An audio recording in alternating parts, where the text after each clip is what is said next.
Hi everyone, it's me, Christoph from Logo Books. Today I have this book for you, the Logo Design ID book by Stephen Heller and Gail Anderson. I believe that this is already the fourth book in this series, and the previous ones were the Graphic Design ID book, the Illustration Design ID book, and also the Typography ID book, which I reviewed as well.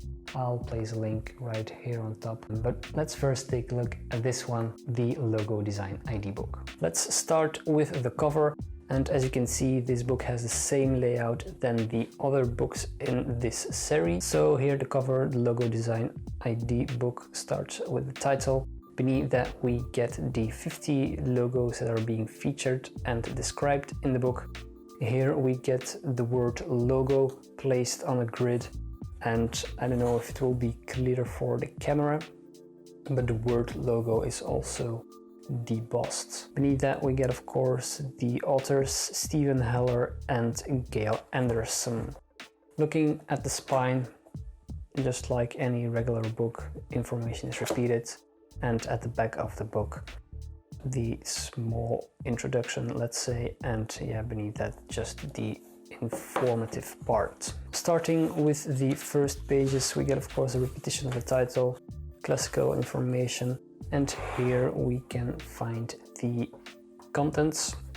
First, the book starts, of course, with an introduction, like any book does, and then the logos are being categorized in certain chapters. First chapter is Give Personality to Letters. We can also see that we get the development of a memorable monogram, make a symbol carry the weight, transform from one identity to another, make a mnemonic, illustrate with wit and humor, include secret signs, and then of course glossary, index, etc. So let's take a look at the actual logos.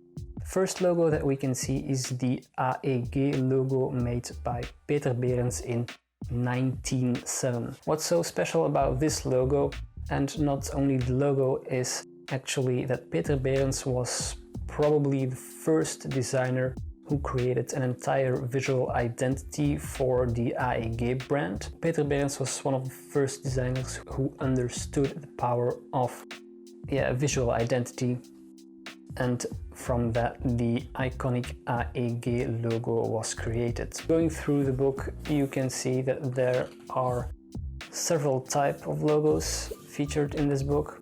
You have quite iconic logos like the IBM logo, AC/DC, but you get also less known logos, but they are more featured at the back of the book. So the interesting thing about this book is that you get, of course, the story and a little bit of information about the logos that are being featured in this book. And this one, for example, headline, you might already have seen it, but this is an H with an exclamation point hidden in the H. And that's basically the story of this logo. Another nice example is this logo, and you can see here a little bit more design related work regarding the visual identity. So this logo and identity was created for Restaurant du Cercle de la Voile de Neuchâtel. This is a restaurant near the seaside, and it was created by Supero in 2016. And the idea behind this logo and visual identity, you can see it here. The E has received some waves, which relates to the waves of the sea, of course. Here you can see that they have included it in almost any of their visuals. Of course, here in the poster, they just used the normal font, let's say, but here at the bottom, you see that these waves come back, and here their sign on the parking lot. It's very simple, but it's nicely executed, and it works for this restaurant because it's linked to the seaside. Going through the book, you can see that the book features different kind of logos for different kind of companies. Here even for Obama, car companies, clothing brands. So you get a nice mix of different kind of brands, different kind of companies.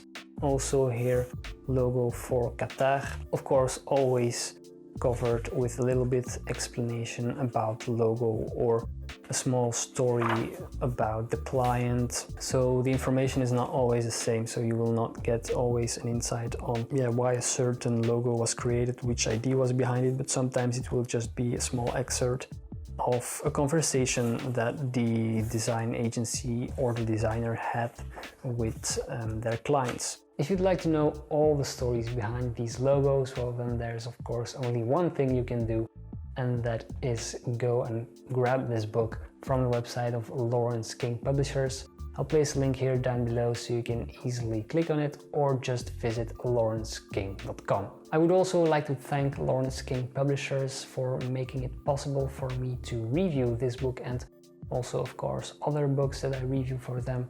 You can find some other reviews right here. There is also a discount code on a couple of those books, so definitely go and check those out as well.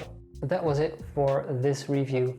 I know it's already done, but don't worry, because there are of course plenty of other reviews on my channel, so definitely go and take a look at those. Also, if you haven't done it already, you can subscribe to my channel. You can do that by clicking right here. I would really appreciate it if you would do that. It's just a small sign of your support, and I am very grateful for that. Thank you guys for watching, and I'll see you next time. Bye.